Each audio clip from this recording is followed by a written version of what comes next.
und dass dann das Gespräch, was eigentlich vertraulich sein sollte, 40 Minuten oder 45 Minuten vor laufenden Kameras stattfindet.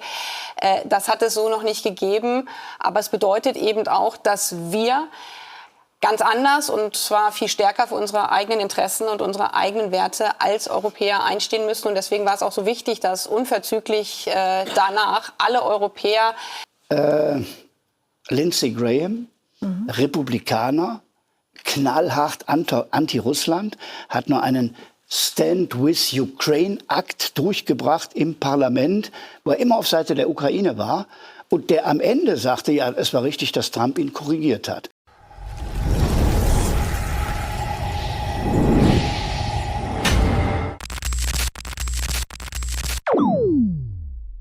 Hey Leute, das ist der absolute Wahnsinn. Der Eklat im Weißen Haus hat nicht nur Zelensky blamiert, jetzt kippt die ganze politische Lage. Trump stellt knallharte Bedingungen, Europa stolpert hinterher und plötzlich fordern Baerbock und Co. eine Koalition der Willigen. Doch wer soll das eigentlich bezahlen? Milliarden für die Ukraine, während Deutschland selbst wirtschaftlich abrutscht. Und als wäre das nicht genug, wird jetzt auch noch eine EU-Verteidigungsunion ins Spiel gebracht. Droht uns eine europäische NATO? Kippt die Stimmung endgültig? Und was bedeutet das für Deutschland? Ihr wollt die ganze Wahrheit wissen? Dann bleibt dran. Lasst ein Like da, abonniert den Kanal und schreibt mir in die Kommentare. Ist Trump der Einzige, der den Krieg beenden kann? Oder läuft hier ein ganz anderes Spiel? Auf geht's! Nein, und das unterstreicht, was wir aber ja schon in den letzten Wochen erlebt haben und eigentlich auch aus Trump 1 wissen, dass das eine Art von Politik ist, die bewusst auf Disruption setzt, die anders arbeitet als zuvor. Also vielleicht auch für Zuschauerinnen und Zuschauer, das sind ja eigentlich sogenannte Auftaktbilder. Also eigentlich ging es ja nur um eine Begrüßung und sollte gar keine Pressekonferenz sein. Und dass dann das Gespräch, was eigentlich vertraulich sein sollte, 40 Minuten oder 45 Minuten vor laufenden Kameras stattfindet. Das hat es so noch nicht gegeben. Aber es bedeutet eben auch, dass wir ganz anders und zwar viel stärker für unsere eigenen Interessen und unsere eigenen Werte als Europäer einstehen müssen. Und deswegen war es auch so wichtig, dass unverzüglich danach alle Europäer deutlich gemacht haben, wir stehen an der Seite der souveränen und freien Ukraine, weil es um unseren Frieden auf unserem europäischen Kontinent geht. Was die Europäer lernen wollen, sollen, müssen, das werden wir heute natürlich noch ausführlich besprechen. Will aber erst mal an Herrn Laschet weitergeben. Frau Baerbock sagt, es ist eine ungewöhnliche Szene gewesen. Hat man ihn also, den Herrn Zelensky, den Präsidenten der Ukraine, in irgendein offenes Messer laufen lassen? Wie haben Sie die Szene gesehen? Also der ganze Akt ist ungewöhnlich. Es sind in der Tat Auftaktbilder an diesem Kamin. Danach geht man zum Gespräch und dann gibt es eine Pressekonferenz. Dazwischen nur ein Mittagessen, zur Beruhigung vielleicht. Jetzt findet das 45 Minuten lang statt. Ich habe mir das Ganze mal von vorne bis hinten angeschaut. Am Anfang noch sehr einvernehmlich. Präsident Zelensky zeigt Bilder von Kriegsgefangenen. Trump nimmt es sehr empathisch auf. Und man vermutet gar nicht, dass es zu dieser Eskalation kommt. Und dann ist plötzlich der Vizepräsident da, der sich in das Gespräch einmischt. Und dann fallen sie alle übereinander, jeder redet. Und dann am Ende die Eskalation, wo Trump richtig ja droht, was Zelensky lassen soll. Das hat es, glaube ich, insgesamt in der internationalen Diplomatie, selbst bei Staaten, die verfeindet sind, so noch nicht gegeben. Und das Schlimme ist, es trifft ja hier einen Verbündeten, ein Land, das im Krieg ist. Jetzt kann man fragen, ob Zelensky da auch alles richtig gemacht hat, ist eine andere Frage. Nur so spricht man in so einem Moment nicht mit einem Präsidenten, der so unter Druck ist. Sie meinen, Zelensky hätte wissen müssen, dass Trump nur auf Schmeicheleien reagiert? Oder was meinen Sie damit, er hätte anders reagieren müssen? Lindsey Graham, Republikaner, knallhart anti-Russland, hat nur einen Stand with Ukraine-Akt durchgebracht im Parlament, wo er immer auf Seite der Ukraine war. Und der am Ende sagte, ja, es war richtig, dass Trump ihn korrigiert hat. Und er hat dann später in einem amerikanischen Interview gesagt, ich glaube bei Fox, ich hatte ihn gewarnt, nimm den Köder nicht auf. Und er hat es nicht getan. Können wir uns mal angucken, was Lindsey Graham gesagt hat. Eigentlich echt ein beinharter Ukraine-Unterstützer hat nach diesem Eklat Folgendes gesagt. I talked to Zelensky this morning.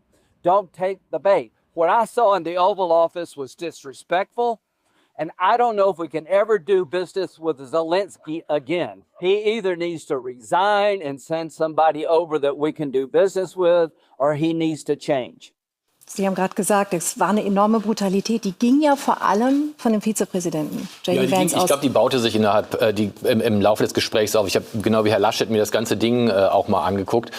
Und was ich sagen muss, ich habe am Ende mir gedacht, ich habe sehr viel erfahren und, glaube ich, auch gelernt darüber, wie Trump sich das vorstellt, mit Russland zu verhandeln, aber auch, wie er sich Europa vorstellt und vielleicht auch, wie man mit ihm zusammen auch arbeiten könnte. Das fand ich total interessant. Also was er zum Beispiel gemacht hat, ist, er hat Polen gelobt. Er hat gesagt, die Polen tun total viel für ihre Verteidigung. Das sind Leute, die werden wir niemals ans Messer liefern. Da sieht man schon mal, wenn man viel für Verteidigung ausgibt, dann läuft die Sache schon mal besser. Was wir dann aber auch, glaube ich, gelernt haben, ist, dass Trump vorneweg gesagt hat, dass er Putin all diese Sachen angeboten hat, dass er zurück auf die internationalen Märkte kann, dass die Kreditkarten zurückkommen, Autos zurückkommen, wenn er diesen Frieden mit der Ukraine macht. Und dass da beide Seiten natürlich Kompromisse machen werden. Er hat da schon sehr viel von der Ukraine preisgegeben, ohne den Zelensky zu fragen. Das stimmt schon. Aber er ist, glaube ich, so sauer auf den Zelensky geworden, weil der Zelensky gesagt hat, die Russen müssen das bezahlen, die Russen müssen die Gebiete zurückgeben, den Russen kann man nicht vertrauen. Und das hat sich dann halt immer wieder aufgestaut. Warum der amerikanische Vizepräsident in so einer Runde überhaupt zu Wort kommt, ist mir ein absolutes Rätsel. Weil das sind ja eigentlich die beiden Verhandlungsführer, der Präsident des einen Landes und des anderen Landes, die kurz ein Statement abgeben. Man weiß, dass das bei Trump anders war. Es gibt noch einen Faktor, der mir aufgefallen ist, was ich auch kenne von internationalen Begebenheiten. Man weiß, dass Volodymyr Zelensky sich alle Mühe gibt, Englisch zu sprechen. Das aber er hatte keinen Übersetzer dabei. Er hatte einen Übersetzer dabei, aber der natürlich nicht eingegriffen hat. Er gibt sich alle Mühe. Aber natürlich, gerade in so einer hitzigen Situation, versteht man nicht alles. Es wird vieles falsch aufgefasst. Es gab die eine Sache, wo einer von diesen Reportern, der ist eigentlich ein Pro-Trump-Propagandist, mehr als ein Reporter, gefragt hat, ob Zelensky sich keinen Anzug leisten konnte. Bei der ich mich gefragt habe, ist das womöglich inszeniert? Weil das ist so ein Rechtsaußenblogger, der diese Frage gestellt hat. Die haben ja im Weißen Haus, jetzt auch im Presscorps, haben die ja teilweise traditionelle Medien, wie zum Beispiel die Associated Press, rausgeschmissen, weil die sich weigern, den Golf von Mexiko Golf von America zu nennen, und haben dann ganz viele von diesen rechtsgerichteten Blogs und Podcasts und so da reingetan. Das hat sich da schon verändert. Und da waren auch Leute wirklich in der Presse da, das hat man auch durchweg gesehen, die sehr antagonistisch waren. Aber bei dieser Szene hat man auch gesehen, Zelensky hat auf die Frage geantwortet, aber keinen Anzug an, ich ziehe ein Kostüm an, wenn der Krieg vorbei ist. Ja. Und das haben viele von denen dann absolut, der hat gesagt, das ist ein Kostüm. Kostüm ist aber das russische Wort für Anzug. Und das sind halt einfach Sachen, die dann falsch aufgefasst werden. Und ich habe einmal vor nicht allzu langer Zeit eine Riesenauseinandersetzung mit Alexander Lukaschenko gehabt bei einer Pressebegegnung auf Russisch. Und wenn man das versucht, das durchzuziehen, das ist total schwer, wenn man nicht diese Sprache als erste Sprache spricht. Und da der Zelensky als jemand, der wirklich alle Mühe gibt, da zu kommunizieren, wenn zwei so Monster-Persönlichkeiten auf einen einreden, das konnte nur schiefgehen. Bleibt also die Frage, die wir noch nicht beantwortet haben, warum demütigt Donald Trump den Präsidenten eines angegriffenen Landes über ja mindestens 10 Minuten vor der Weltöffentlichkeit? Hat das was damit zu tun, dass er mit seiner Ankündigung, den Krieg erst in 24 Stunden, dann in 100 Tagen beenden zu wollen, nicht weiterkommt? Also, was wir aus meiner Sicht immer berücksichtigen müssen, dass wir es hier nicht mit normaler Außenpolitik zu tun haben. Und wir versuchen auch das jetzt zu erklären nach den Mustern, wie halt Außenpolitik so funktioniert, wie man das über Jahrzehnte, um nicht zu sagen Jahrhunderte, eingeübt hatte zwischen Staaten. Aber der amerikanische Präsident, der spielt ein ganz anderes Spiel. Und da ist natürlich die Frage, fügt man sich dem total oder nicht? Und weil jetzt viele Punkte hier aufgegriffen worden sind, wie hätte man geschickter agieren sollen an dieser Stelle. Aber es geht ja nicht nur um die Frage, wie tritt Zelensky hier gegenüber dem US-Präsidenten auf, sondern was bedeutet das zu Hause in seinem Land. Da kämpfen Menschen, und das dürfen wir nicht vergessen, Trump suggeriert ja und auch Vance suggeriert, als wenn wir schon mitten in Friedensverhandlungen wären. Aber vor 3-4 Tagen ist ja eine Kollegin von Ihnen, eine bekannte ukrainische Journalistin, mitten in Butscha, also kurz vor Kiew, von einer Drohne in ihrem Haus getroffen worden. Dieser Krieg geht brutalster Art und Weise weiter. Wenn ein ukrainischer Präsident eines Landes in so einem Moment nicht für sein Land einsteht, immer wieder auch deutlich macht, das stimmt nicht, das ist falsch. Und zeitgleich kämpfen da Tausende von Soldaten seit 3 Jahren an der Front, hat das auch was mit Moral zu tun. Deswegen, Was meinen Sie, wenn Sie sagen, er spielt ein Spiel? Weigere ich mich so ein bisschen zu sagen, aus den normalen Logiken hätte man hätte auch nicht so sitzen müssen, sondern diese ganze Geschichte. Und daher ist es so zentral, dass wir absolute Geschlossenheit haben von Europäern, auch in so einer Situation, jetzt nicht Zelensky Ratschläge zu geben, wie er sich beim nächsten Mal in der Pressekonferenz verhält, sondern deutlich zu machen, wir haben hier als Europäer was auf den Tisch zu legen. Wir haben nicht nur eigene Interessen, sondern wir haben Punkte, wo wir auch im Sinne der amerikanischen neuen Logik deutlich machen können, das schadet dann auch den Vereinigten Staaten von Amerika. Also wenn wir 2 andere Situationen mit reinnehmen. Der US-Präsident hatte auch gesagt vor einigen Wochen, Gaza wird die Hölle werden, wenn am Wochenende nicht Folgendes passiert. Unverzüglich haben alle arabischen Länder plus die Schlüsselländer Europas, nämlich wir, gesagt, auf gar keinen Fall. Das machen wir nicht mit. Und dann hat er 2 Tage später angekündigt, das Gespräch mit Putin, um abzulenken. Kanada hat er gedroht, er wird schon halb einmarschieren in Kanada und sie mit Zöllen überziehen. Was haben die Kanadier gemacht? Haben nicht gesagt, was sind jetzt die eigentlichen diplomatischen Geflogenheiten, sondern haben sich gefragt, was ist für diesen US-Präsidenten besonders wichtig? Die Situation in den USA, wie die Preise in den USA sich entwickeln werden und deswegen gesagt, dann machen wir doppelt so viele Zölle, um deutlich zu machen, du hast auch was oder sie haben auch was zu verlieren. Und das ist das Entscheidende, wo aus meiner Sicht Macron und jetzt auch Starmer, also der britische Premierminister, sehr, sehr klug und geschickt reagiert haben und deutlich zu machen, wir Europäer können gewisse Dinge auch selber tun. Und wie stehen dann die USA an dieser Stelle da? Weil natürlich, wenn wir da als nüchterner Bürger auf diese Szenen schauen, ich musste zweimal zwischendurch ausschalten, weil ich es nicht ertragen konnte in der Art und Weise, wie da mit dem ukrainischen Präsidenten umgegangen wird. Aber deswegen ist es so wichtig, dass wir als Europäer jetzt unsere Geschlossenheit und Stärke zeigen und uns vergegenwärtigen, was braucht Trump in so einer Situation, dass er in seiner Logik, nicht unserer Logik, sondern seiner Logik das Ganze als Erfolgsgeschichte darstellen lassen kann. So, und da gab es keine Erfolgsgeschichte. In seiner Logik braucht er einen Deal. Für Trump ist es natürlich in erster Linie diese transaktionale Außenpolitik, die er macht. Das ist das, was Frau Baerbock sagt. Das ist halt keine Außenpolitik, wie wir sie kennen, sondern für ihn ist alles halt ein Business. Was ich auch aus dieser Pressekonferenz rausgehört habe, ist, was er ja gesagt hat, ist, die USA haben viele Rohstoffe, haben Öl, Gas, aber was sie nicht haben, sind seltene Erden. Und das will er halt haben. Meines Erachtens ist das möglicherweise auch der Grund, warum er Grönland haben will und nicht Sicherheitsgarantien für die USA oder bessere Sicherheit für die USA. Aber das ist halt das, was er offenbar von denen haben will. Ich glaube, das ist zum Teil der Grund, warum ihm dieser Deal so wichtig ist. Er sagt, das würde dann die Ukraine auch an die USA binden dadurch, zumindest wirtschaftlich, obwohl militärisch sowas ja dann durch die Europäer abgesichert werden soll, die aber nichts haben sollen von diesem Deal.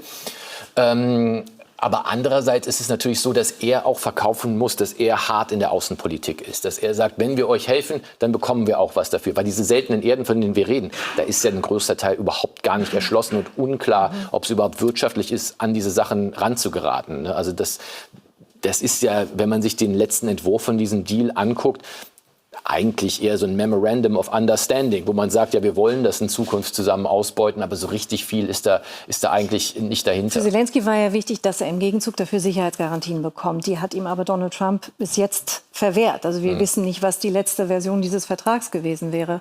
Frau Major, kann es sein, dass es schon ausreichen könnte, Sicherheitsgarantien zu liefern, indem einfach amerikanische Firmen in der Ukraine sind und sich wirtschaftlich sozusagen am Ausbau der seltenen Erden und anderer Rohstoffe beteiligen?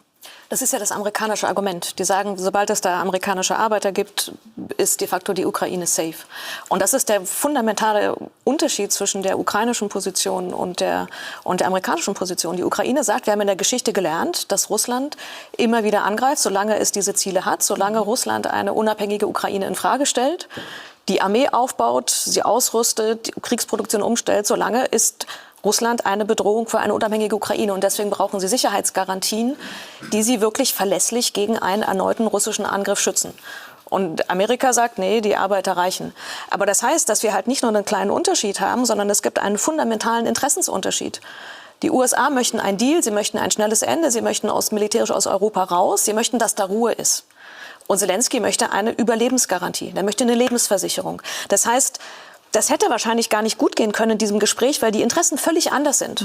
Und man kann sogar sagen, da stimme ich Ihrer Interpretation zu letztlich, Trump, wenn man es überspitzt formuliert, ist de facto an Putin gescheitert. Er hat es nicht geschafft, diesen Krieg innerhalb von 48 Stunden oder wie auch immer zu beenden. Und das Bauernopfer, der dafür herhalten muss, ist de facto Zelensky. Denn den Druck auf Putin kann er nicht weiter erhöhen. Wenn er aber nicht als Versager dastehen möchte und sagen muss, er hat den Krieg nicht gelöst, dann muss halt jemand schuld sein. Und das war de facto in der Pressekonferenz, war es Zelensky. Aber die Frage, die wir uns stellen müssen als Europäer, und da bin ich ganz bei Ihnen, ist, es geht ja nicht nur um die Ukraine. Wenn man sich die russischen Ziele anschaut, gehen sie weit über die Ukraine hinaus. Sondern es geht darum, dass wir die Regeln, wie wir Sicherheit in Europa organisieren, die möchte Russland neu schreiben, mit Pufferzonen, mit Rückabwicklung von NATO-Strukturen und all so etwas. Das heißt, wenn Russland wirklich jetzt die Lehre zieht, wenn es lang genug durchhält, über 3 Jahre, und dann mit den Amerikanern ins Gespräch kommt und die Amerikaner rehabilitieren Russland, nehmen sie wieder auf als internationalen Akteur, dann lohnt sich Krieg führen aus russischer Sicht. Und dann ist nach der Ukraine halt das nächste Ziel dran. Und ich glaube, das müssen wir verstehen, dass es eben nicht nur um die Ukraine geht, sondern dass es aus unserem eigenen Interesse die Lehre sein sollte, Krieg führen lohnt sich nicht in Europa, sondern das können wir aufhalten. Und deswegen finde ich es so wichtig, dass wir die Lehre daraus ziehen, die Sie eben angesprochen haben. Es muss für uns heißen, wir müssen uns selber verteidigen können, wenn unser wichtigster Schutzpartner, unser Allianzpartner zum Risiko wird. Das ist ja die Lehre vom letzten Freitag. Die USA werden zum Risiko, weil sie Russland ermutigen und die Ukraine und uns im Regen stehen lassen. Ich glaube, da muss man eben noch mal den einen Schritt zurückgehen. Den ganzen Wahlkampf über hat er das gesagt, er wird diesen Krieg beenden. Dieses Rohstoffabkommen ist ja nur ein Teil, das wäre ja erst der Beginn gewesen. Und das wäre eigentlich unterzeichnet worden, wenn es nicht eskaliert wäre. Es war ja fest geplant, war auch fest verabredet. Und er hat die Vorstellung, wir machen jetzt hier Waffenstillstand. Wir holen Russland wieder zurück in die internationale Politik. Er will sie sogar zum G7-Gipfel holen, wieder als G8. Er schickt jetzt einen Botschafter wieder hin. Ist für die USA was Neues. Wir haben immer noch unseren Botschafter da. Also da waren die Amerikaner sogar strenger als wir. Und welches Ziel verfolgt er damit? Ja, den Krieg zu beenden. Das ist ja zunächst mal nichts Schlimmes, einen Krieg zu beenden. Nur was er vergisst ist, wie ist die Sicherheit für die Ukraine in der Zukunft? Das ist die Frage, die die Europäer stellen. Und die nächste Frage ist dann, die Frau Major gerade angesprochen hat, und was ist mit der Sicherheit der Europäer selbst? Und, aber seine Motivation ist klar. Und wenn er sagt, ich mache mit Putin jetzt einen Vertrag und ich hole den zurück, und Zelensky ihm aber in dem Gespräch erklärt, dem kannst du nicht trauen, das ist ein Killer, auch mit diesen Worten, dann denkt er, Zelensky will gar keinen Frieden. So erzählt er die Story ja dann nachher in dem Pressestatement. So, deshalb ist das Erste, ich würde die Amerikaner da noch nicht so völlig aufgeben, weil er kann auch in 2 Wochen wieder anders reden, Trump. Ich glaube, dass jetzt mit dieser klaren Botschaft am heutigen Tag in London mit EU und den Briten, jetzt sieht man noch mal, wie bedauerlich ist, dass die Briten raus sind, wäre gut, wenn sie jetzt in der EU wären, dass das Starmer das Ziel hat, mit Trump wieder ins Gespräch zu kommen, ihn jetzt auch nicht zu beschimpfen und mit Zelensky und den Europäern zusammen ihm was vorzuschlagen. Das ist ja das, was heute verabredet wurde. Das ist das eine. Und das Zweite ist, Donald Tusk hat das auf die tolle Formel gebracht. Was ist das eigentlich für eine komische Situation? 500 Millionen Europäer bitten 300 Millionen Amerikaner, sie vor 144 Millionen Russen zu schützen. Das ist genau der Appell, wir haben Kraft, wir könnten das. Wir haben uns nur zu lange auch nur darauf verlassen, dass die Amerikaner das alles übernehmen. Und deshalb ist jetzt der Schritt da, dass wir Europäer selbstbewusst sagen, wir machen das selbst. Wir wollen weiter Beziehungen zu den USA haben, wir wollen auch weiter NATO haben. Aber für den Fall, dass mal die USA nicht mehr da sind, sind wir vorbereitet. Weil wir aber noch nicht vorbereitet sind, sagen die Amerikaner jetzt, wir stellen die Bedingungen, was der Zelensky zu tun hat. Und sie sind ja nicht der Einzige. Wir haben ja den Republikaner vorhin schon gehört, den Dancing Graham, der gesagt hat, der kommt nur zurück, wenn er zurücktritt. Also sie stellen Forderungen, er soll sich entschuldigen. Das hat Marco Rubio gesagt, der Außenminister. Graham sagt, er soll bitte zurücktreten. Ja, der Trump hat ja seine ganzen Minister erstmal jetzt in alle Talkshows geschickt, um genau das zu sagen. Der Zelensky ist zu weit gegangen, der so muss sich entschuldigen. Lindsey Graham würde ich sogar außen vor lassen, der ist ein politischer Opportunist, der hat vor vor dem Wahlkampf noch gesagt, dass er Trump total ätzend findet, dass man mit dem nichts machen darf. Und es ist auch einmal sein größter Unterstützer. Also den hat man schon total oft hin und her schwenken sehen. Aber klar, die haben jetzt natürlich die amerikanische Regierung jetzt gerade medial machen die halt einen riesen Bohai darum. Und es gibt vom Weißen Haus jetzt die MAGA Minute immer. Das ist so ein Podcast von der Sprecherin vom Weißen Haus. Und das ist die erste Sache. Donald Trump hat Zelensky die Stirn geboten. Also als nicht in der amerikanischen Öffentlichkeit, sondern dass er angeblich diesem Tyrannen aus der Ukraine die Stirn geboten hat und gezeigt hat, wie stark Amerika sein kann. Das ist natürlich eine Art, wie er das deuten will. Und das ist natürlich von ihm dann erst in erster Linie eine Botschaft an die Amerikaner, aber er wird natürlich auch eine Botschaft an die Russen aufgefasst. Also ich habe mich jetzt auch in den letzten Tagen sehr damit befasst, wie die Russen das Ganze sehen. Ich habe das auch mitverfolgt. Ich bin erst vor einer Woche aus Russland zurückgekommen und die konnten ihr Glück kaum glauben. Die konnten das überhaupt gar nicht glauben. Als es dieses erste Telefonat gab zwischen Trump und Putin, da waren die danach komplett von der Rolle, wie viel denen angeboten wurde. Und auch als die dann nach Saudi-Arabien gereist sind, da hatten die gedacht, da gibt es ein paar oberflächliche Gespräche und dann ging es dann gleich um Wirtschaftsbeziehungen, Investitionen von 300 Milliarden $, wie man jetzt die diplomatischen Beziehungen verbessern kann, große wirtschaftliche Möglichkeiten, die Arktis zusammen dominieren. Das sind ganz viele Sachen, die erst mal verarbeiten müssen. Und die Frage ist halt bei Donald Trump, ob er das so als Köder so ein bisschen dahin legt, um Putin zum Tisch zu bringen, oder ob er wirklich, weil es ist meines Erachtens auch so, dass natürlich Donald Trump auch eine große Hochachtung vor Wladimir Putin hat und auch wie Wladimir Putin seine Amtsgeschäfte erledigt, wie der sein Land führt. Das ist schon immer eine Sache, wo er gesagt hat, das ist jemand, an dem sich Donald Trump auch ein Stück weit selbst orientiert. Aber die Strategie geht ja gar nicht auf. Sie legen ihm schon die Geschenke auf den Tisch. Das weiß man. Wir sind ja noch relativ früh in dieser Sache. Ne? Naja, also ich meine, das weiß man ja nicht. Aber es gab schon die Zugeständnisse, es wird keine NATO-Mitgliedschaft geben, ihr könnt die Gebiete behalten. Laschet hat die anderen Sachen auch noch aufgezählt, wie sie Russland jetzt entgegenkommen. Und heute Morgen sagt der Kreml-Sprecher Peskov, warten wir mal ab, wir lassen uns mal Zeit. Wir werden es noch nicht. Aber Sie haben ja gesagt, Sie sind zu gesprächsbar. Aber bislang gab es ja überhaupt Was lernen wir daraus, Frau Major? Es gab überhaupt keine Forderungen an Russland bislang. Nee, das heißt, es gab bevor die Verhandlungen oder bevor die Gespräche in Riyadh und dann in Istanbul stattgefunden haben, haben die Amerikaner ohne Not sehr viel schon auf den Tisch gelegt, ohne dass es irgendwelche russischen Zugeständnisse gab. Aber er will ja die Beziehung mit Russland sowieso kitten. Genau, aber ich geb Ihnen recht in der Hinsicht, dass wir es in der Vergangenheit schon hatten. In der ersten Trump-Präsidentschaft gab es dieses Treffen in Helsinki zwischen Trump und Putin. Und da sagte damals Trump schon, er traut dem russischen Präsidenten mehr als dem FBI für die Information. Also wir haben eine gewisse Traditionslinie für die Präferenz für Russland und eine Präferenz für Autokratie, muss man auch mal so ehrlich sagen. Ne?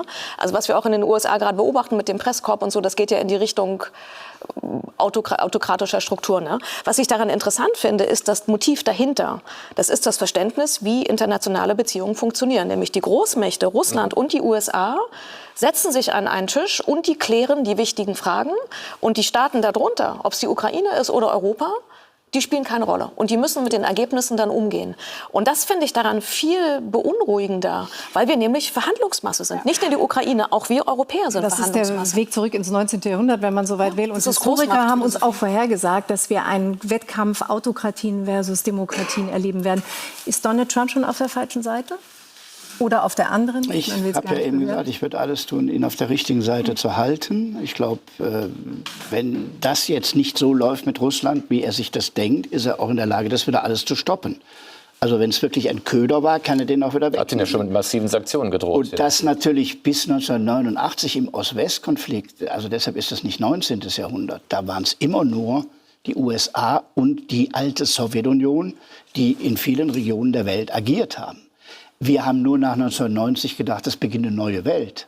Es beginnt eine multipolare Welt. Es beginnt eine Welt, wo jetzt auch Verträge gelten, wo die Vereinten Nationen gestärkt werden, wo Europa zu einer gemeinsamen Außen- und Sicherheitspolitik kommt und selbst Player wird. Das war ja alles die Hoffnung mit dem Maastricht-Vertrag und mit allem, was wir nach 1990 beschlossen haben. Und das ist nicht in dem Maße gekommen. Ich sage Ihnen vielleicht noch mal ein Beispiel.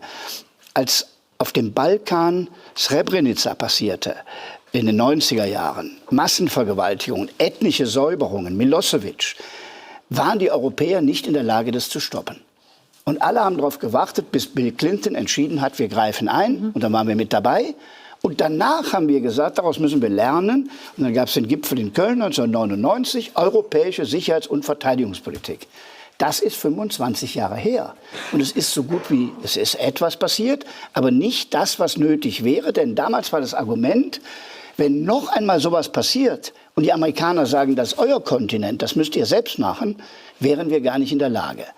Also noch, wie eben gesagt, vorbereiten, dass wir es selbst könnten, darauf hoffen und daran arbeiten, dass die Amerikaner dabei bleiben. Aber da das würde ist ich, heute aktueller denn je. Würde ich gerne noch weitergeben. Ist Donald Trump auf dem Weg, ein Autokrat zu werden, der Kreml-Sprüche nachredet? Das wissen wir nicht, aber, und da würde ich jetzt, weiß ich, vielleicht ist kein Dissens da, aber drauf hoffen können wir ganz bestimmt nicht. Das haben wir gelernt. Das Prinzip Hoffnung, das hatten wir nach 2014 und das ist aber sowas von schief gegangen, weil damals hat man ja gehofft, er wird es schon nicht so ernst meinen. Da haben uns die anderen Länder gewarnt, Nord Stream 2 und all die Fehler, die wir gemacht haben. Das hat die Ukraine auf brutalste Art und Weise jetzt bezahlen müssen. Und jetzt verteidigen sie unseren Frieden. Und ich würde gerne noch mal auf den Punkt zurückkommen, den Frau Maillon vorhin gesagt hat.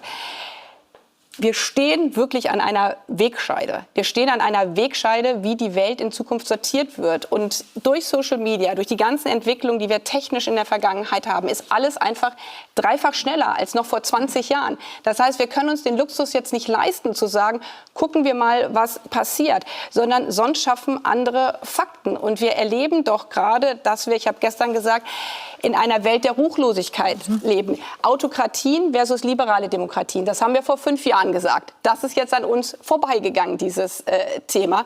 Sondern wir sind jetzt an einem Schlüsselmoment, wo sich die Welt komplett neu sortiert, wo wir auch neue Bündnisse schaffen müssen. Zum Beispiel mit arabischen Ländern.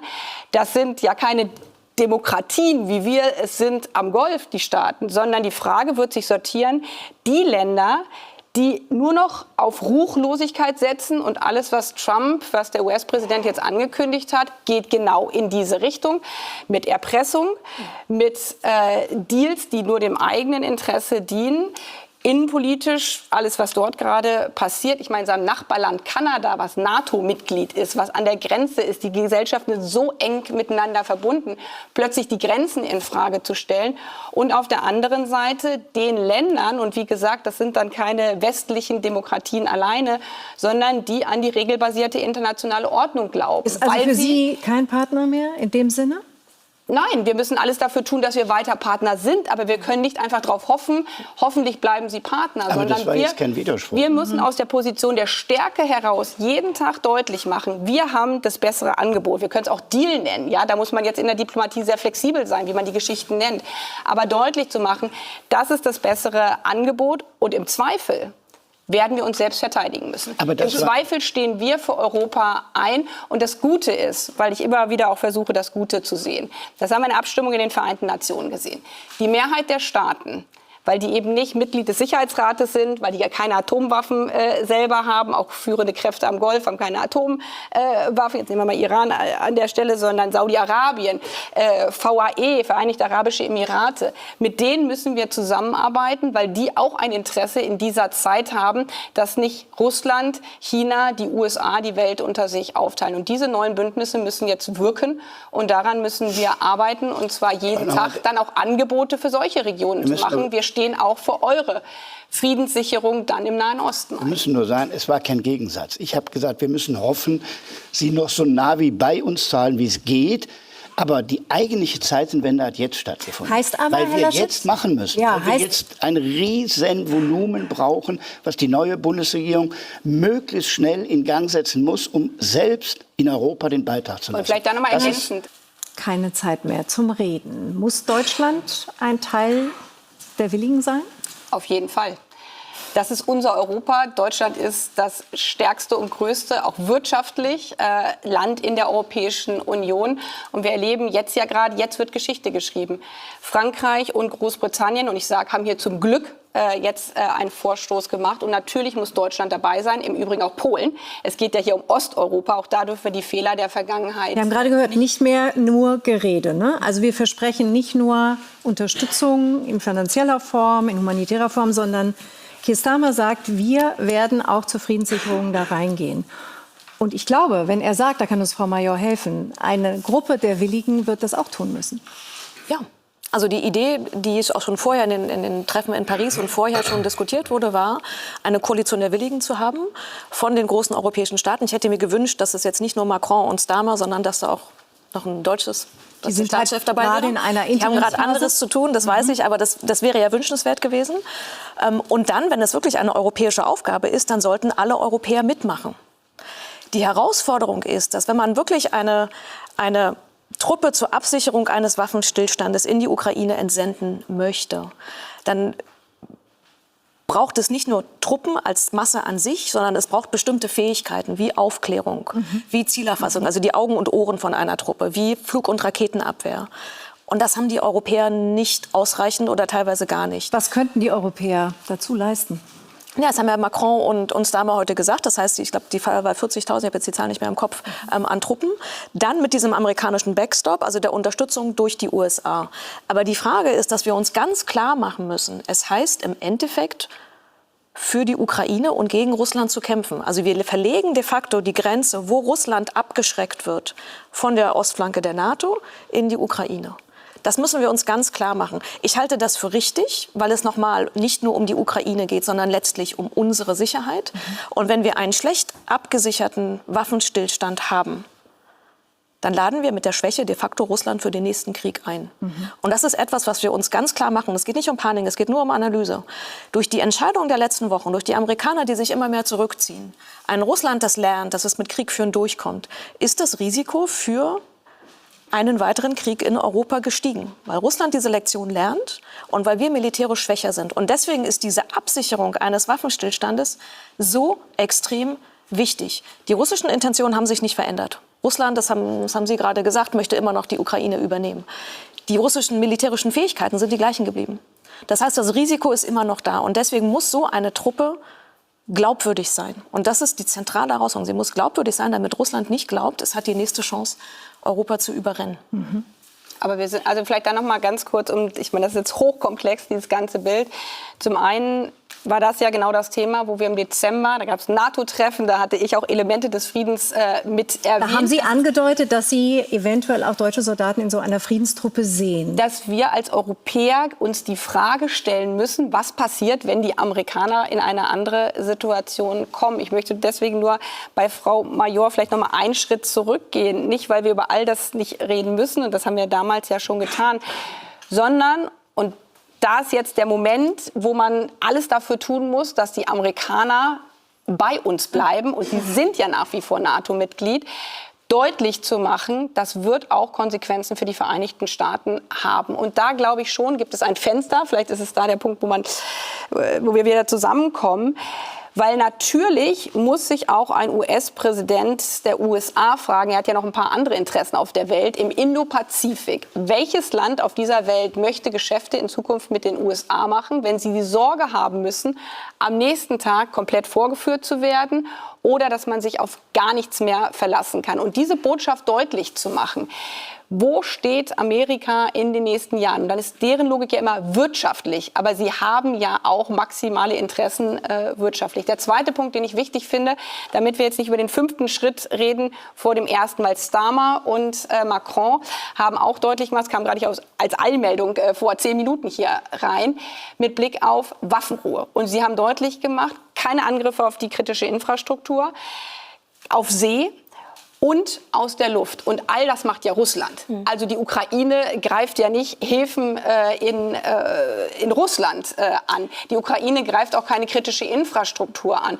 Und genau das ist der zentrale Punkt, über den nämlich die Amerikaner bisher drüber hinweggegangen sind, dass die Russen ja noch keine einzige Sekunde aufgehört haben zu kämpfen. Und das ist jetzt aber wichtig, dass wir das nicht vergessen und wir reden über Friedenstruppen, sondern der allererste Punkt muss ja überhaupt sein, dass die russische Seite diese Angriffe einstellt. Wenn sie das nicht tut, dann wird sich. Aber das ist ja eigentlich das, was Trump sagt. Trump sagt ja, er will die Waffenruhe haben, bevor er und dann die nimmt jetzt auch wieder ernst. Verhandlungen macht. Und ich habe den ganzen Wahlkampf über gehört, das ist der 5. Schritt vor dem ersten. Aber jetzt kommen wir langsam dahin. Nein. Wir haben Keir Starmer gehört.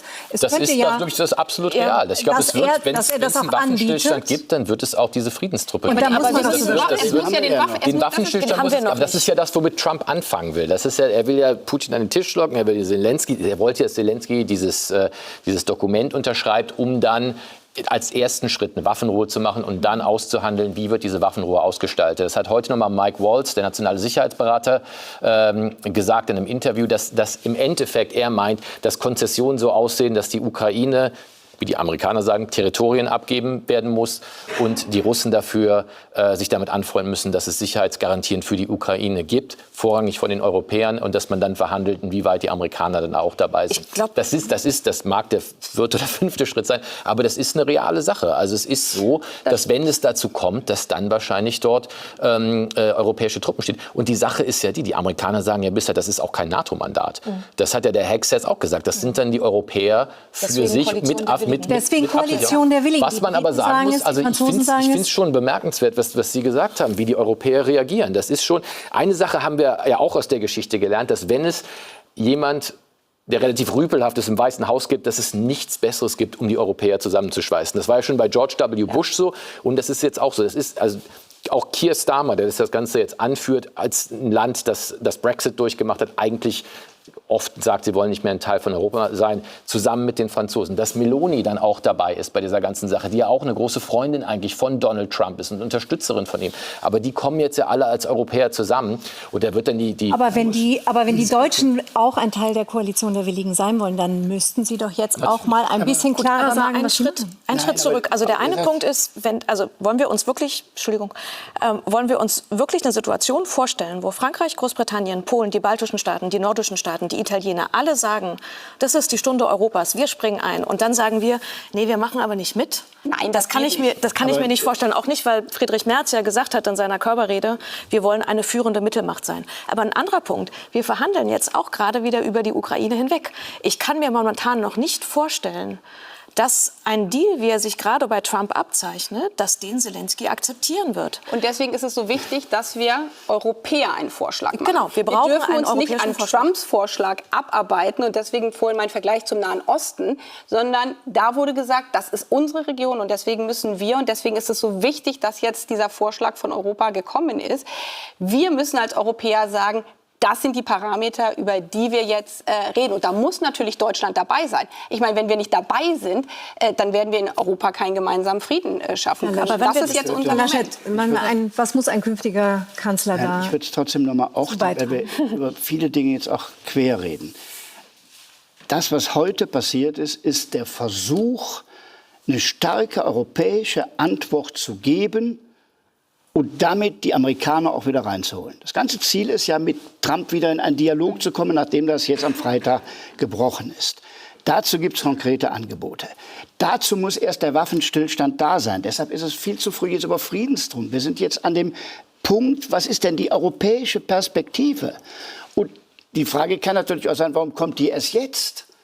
Warum muss erst Trump diesen Vorstoß machen, damit die Europäer mal mit einer Perspektive kommen? Aber man könnte sich natürlich schon bereit erklären, das zu machen. Natürlich kann man das. Sie kommen jetzt und es ist gut, dass sie jetzt kommen. Rückwärts zu gucken, was man alles nicht gemacht hat, hilft nichts. Jetzt kommen sie. Das ist der eine Schritt. Der zweite ist aber, uns selbst vorbereiten, das war ja der Anfang unserer Debatte, wie stärken wir denn die europäische Verteidigung ohne Amerikaner? So, und das muss jetzt auch vorbereitet werden. Und das ist eine Frage, die weit über die Ukraine hinausgeht. Das ist ja eine Frage, die uns selbst betrifft. Und dazu müssen wir jetzt Vorbereitungen treffen, sowohl finanzieller Art als auch struktureller Art. Wolfgang Ischinger schlägt morgen in der Frankfurter Allgemeinen Zeitung vor, eine europäische Verteidigungsunion. Sowas hatten wir beinahe mal in den 50er Jahren, ist dann gescheitert. Die muss jetzt eingeleitet werden. Und wenn nicht alle mitmachen, dann ist es die Koalition der Willigen oder das Europa der zwei Geschwindigkeiten oder wie immer man das nennt, wo Polen, Frankreich, Deutschland, Italien, die Gründungsmitglieder der EU plus die baltischen Staaten dabei sein müssen. Aber Sie verzeihen mir schon, dass ich ein bisschen schmunzeln darüber muss, dass Sie sagen, wir müssen es jetzt machen. Wie oft haben wir diesen Weckruf gehört, Europa muss es jetzt machen? Ich habe eben gesagt, Frau Mioska, Entschuldigung, das hat die EU sich 1999 vorgenommen. Das ist 25 Jahre her. Aber Sie wissen, aber man hat es nicht gemacht. alle Naja, amerikanischen Präsidenten zuvor haben auch gefordert, dass wir mehr in die Verteidigung Ja, natürlich, aber ist doch... Also wir haben ja Haben wir jetzt nicht Schuldenbremse jetzt reformieren. Wo ist die Deswegen, Kritik wir jetzt? brauchen das Geld. Wir brauchen jetzt das Geld. Das heißt, Deutschland muss sich jetzt entscheiden. Wir haben Ja. gerade gehört, alle Europäer stehen bereit.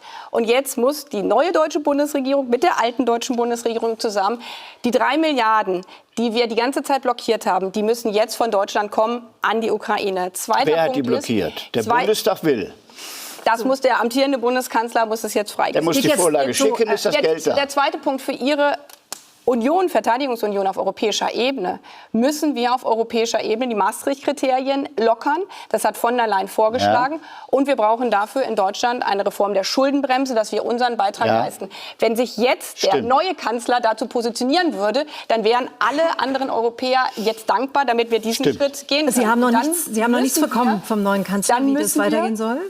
Also ob es ein Sondervermögen geben soll oder hat er Sie dazu aufgefordert, damit zu machen? Ich habe ja gestern 6 Punkte, genau, also noch 4 weitere, genau vorgeschlagen, welche Schritte wir jetzt gehen müssen. Und am 6. März, also am Donnerstag ist das, glaube ich, treffen sich in Brüssel die Staats- und Regierungschefs. Und da muss Deutschland eine Position haben. Und wenn wir das zurückgeben wollen, was uns andere Länder geschenkt haben, nämlich die Wiedervereinigung im Herzen Europas, in Frieden und in Freiheit zu leben, muss Deutschland jetzt genau auf den Tisch legen, was sind wir bereit für unseren Frieden in Europa zu leisten. Und das bedeutet große Investitionen in unsere Und Sicherheit. nur weil wir und gerade jetzt an dem Freiheit. Punkt waren, und da unterstützen die Grünen ein Sondervermögen auch noch mit den alten Mehrheiten im alten Bundestag, solange sich der neue nicht konstituiert. Wir haben ja ein Sondervermögen und das reicht nicht aus, weil wir es damals nicht den Mut hatten, es breit genug zu machen. Zum Beispiel die ganze Frage hybride Angriffe, Cyberabwehr, all das ist da nicht berücksichtigt worden. Wir jetzt nicht zurückschauen, hatte ich für geworben. Aber das reicht nicht aus. Wir können jetzt nicht kleckern, sondern wir müssen klotzen. Und deswegen werbe ich so stark dafür, dass wir jetzt den großen Wurf machen mit der Reform der Schuldenbremse, weil klar ist, dieser hybride Krieg, den Putin führt, den führt er ja auch zur Destabilisierung unserer liberalen Gesellschaften, die Spaltung unserer Gesellschaften. Und das wäre jetzt der große Wurf, Aber wie kann den wir brauchen. kann wir die in damit den wir nicht- nächsten 3 Wochen noch reformieren? Geht das so schnell? Mit den alten wir Mehrheiten? haben Ja. vor 3 Jahren diese Zeitenwende geschafft, übers Wochenende, als Europäer zusammen. Und jetzt ist wieder der Moment, dass wir diese Zeitenwende 2.0 auf den Weg bringen. Schuldenbremse oder Sondervermögen? Das ist eine Frage, die man technisch erörtern muss. Ich bin eher beim Sondervermögen. Aber es gibt für beides gute Argumente. Nur die Eilbedürftigkeit ist jetzt größer, als man das gedacht hat. Und es gibt einen vergleichbaren Fall. 1998 war die Regierung Kohl abgewählt und die Regierung Schröder kam. Und dann war die Entscheidungsnotwendigkeit, den Einsatz im Kosovo zu beschließen. Ganz schnell. Und dann ist der alte Bundestag nochmal einberufen worden und hat das beschlossen, bevor die neue Regierung irgendwann ihre Koalitionsverhandlungen abgeschlossen hatte, auch schon mit Stimmen der Grünen und Union, die ja in der Vorgängerregierung war. Und so ein Moment ist jetzt eigentlich da. Weil in der Tat, seit heute liegt London auf dem Tisch. Am Donnerstag ist der EU-Gipfel und da muss Deutschland sprechfähig sein. Und es ist gut, dass wir ein Verhältnis haben zwischen alter und neuer Regierung, das kooperativ ist. Dass sowohl die alte Regierung als auch die neue ins Amt kommende in der Frage keinen Streit hat. Und jetzt muss man das technisch überlegen, ob das Sondervermögen, wie groß das ausgestattet werden muss oder die Schuldenbremse, halte ich für etwas kann man tatsächlich komplizierter. bis Donnerstag sollte Ja, das halte ich für komplizierter in kurzer Zeit. Aber eine Grundentscheidung zum Sondervermögen, auch in einer größeren Größenordnung, als wir sie bisher kannten, halte ich für denkbar. Dann haben wir die Amerikaner auch wieder an Bord, meinen Sie, wenn wir uns Nein, so das glaube ich nicht. Ich glaube, die Frage ist ja nicht, investieren wir in Verteidigung, weil die Amerikaner gehen, sondern investieren wir in Verteidigung, das haben Sie ja beide auch gesagt, weil das, was wir uns aufgebaut haben, schützenswert ist. Und weil wir als Europäer den Anspruch haben sollten, das zu schützen. Und wenn wir das zusammenbinden, was wir eben gesprochen haben, haben wir 4 Aufgaben. Wir müssen die Ukraine schützen, damit sie keinen Siegfrieden akzeptieren muss. Wir müssen unsere eigene Verteidigung stärken. Wir müssen einen eigenen Plan für die Ukraine, für einen Waffenstillstand, für eine Absicherung vorlegen. Und wir müssen etwas machen, was ich einen Transitionsplan nenne. Die Amerikaner sagen uns, Europa interessiert uns immer weniger. Wir sind aber in vielen Bereichen militärisch von den Amerikanern abhängig. Circa 40% der NATO-Verteidigungspläne baut auf amerikanische Beiträge aus.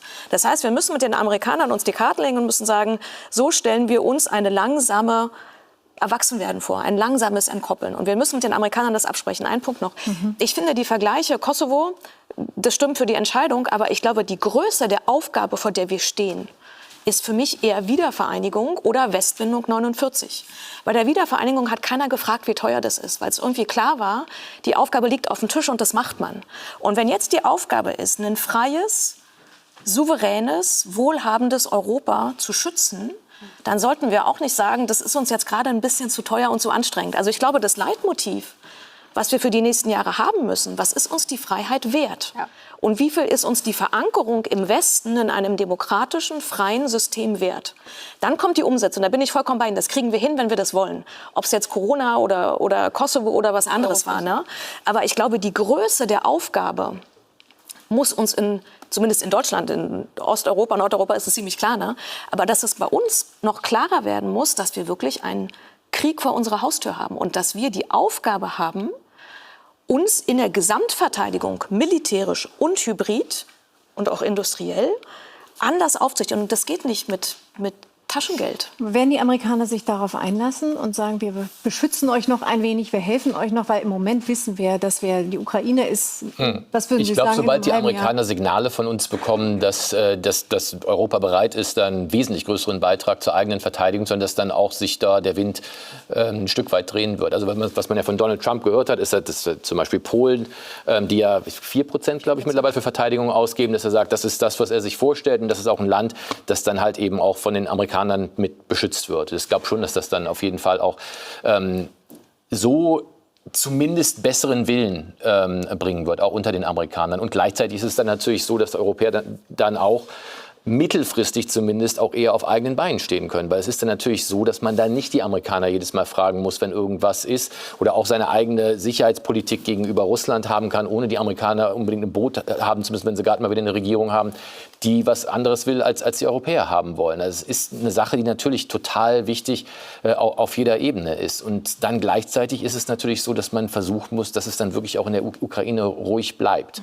Weil das wird immer ein Brandherd bleiben für die Russen. Weil für die ist es so, selbst wenn jetzt der Konflikt eingefroren ist es für Wladimir Putin so, dass er noch nicht seine Kriegsziele erreicht hat. Also was ich von den Russen gehört habe, ist, dass Wladimir Putin auf jeden Fall den gesamten Oblast Donetsk für sich nehmen will. Und da sind immer noch 3 sehr große Städte, die er nicht genommen hat. Und wenn er versuchen würde, das noch zu machen, dann hätten wir mindestens noch 2 Jahre Krieg und sicherlich Hunderttausende Tote. Aber wie müssen wir uns jetzt vorstellen, wie das weitergeht? Die Europäer, so habe ich jetzt Keir Starmer heute auch verstanden, sollten eine Funktion der Vermittlerrolle übernehmen zwischen der Ukraine und Donald Trump. Also so habe ich verstanden, dass der ukrainische Präsident sich jetzt erstmal wieder, man würde sagen, also vertragen ist vielleicht ein bisschen viel, aber sogar der NATO-Generalsekretär Mark Rutte hat gesagt, er möge doch bitte wieder die Wogen glätten. Und da habe ich so Keir Starmer so verstanden, dass er sich da als Vermittler sieht. Ist das jetzt die neue Rolle der Europäer? Damit erstmal wieder Ukrainer und Amerikaner an einem Tisch. Er wird das, glaube ich, nicht so formulieren, sondern er wird sagen, Zelensky will auch einen Friedensplan. Und wir, Briten, Franzosen und alle, die da heute im Tisch saßen, auch die Deutschen, wollen diesen Friedensplan von Zelensky unterstützen und die USA bitten, dass sie dann auch dabei sind. Und damit kann Trump sagen, es hat sich also geändert, er will doch Frieden. Er hat ihm ja unterstellt, er will keinen Frieden. Aber da ist ein Stück Gesichtswahrung bei, aber auch ein Stück Ernsthaftigkeit, dass man das nicht Zelensky alleine machen lässt, sondern dass ganz Europa plus Großbritannien, was ja gar nicht in der EU ist, und die Türkei, die auch mit dabei war als NATO-Mitglied, dass die alle diesen Weg unterstützen. Um deutlich zu machen, und das ist das Wichtige, es wird gar keinen Frieden in Europa geben können, wenn dieser Frieden gegen die Ukraine und damit gegen die Europäer gerichtet ist. Und deswegen ist diese absolute Geschlossenheit ist jetzt so wichtig und nicht dieses, man vermittelt jetzt zwischen den USA, sondern wir haben eine klare Position und eine klare Haltung, dass wir keine Täter-Opfer-Umkehr zulassen, auch nur zu Beginn der Sendung einmal zurück, weil was wäre das für ein Signal an die ganze Welt, wenn dieses Spiel mitgespielt wird? Also das muss zurückgeholt werden und dann deutlich zu machen, damit nie wieder der Angriffskrieg nach Europa zurückkehrt. Weil wir haben jetzt über die Ostukraine gesprochen, da bin ich ganz bei Herrn Pleitgen, aber ich würde leider noch einen Schritt weiter gehen. Es geht um die kleine Republik Moldau, die Putin seit 3 Jahren versucht, ohne Soldaten einzunehmen. Wahlmanipulation, vieles andere. Wir haben die ganze Zeit das Zündeln im Baltikum. Und daher ist es so wichtig, dass das, was erreicht werden muss, ist, dass Putin es nie wieder wagt, den Frieden in Europa anzugreifen. Also solange wir die russischen Intentionen, die russischen Ziele so sind, wie sie sind, muss die Absicherung ganz klar gewährleistet sein. Wenn die russischen Ziele mal irgendwann anders sind, wenn es keinen Anspruch mehr auf Europa und keinen Anspruch auf Moldau und die Ukraine gibt, also wenn es nicht mehr revisionistisch und imperial ist, dann braucht man diese Absicherung nicht mehr.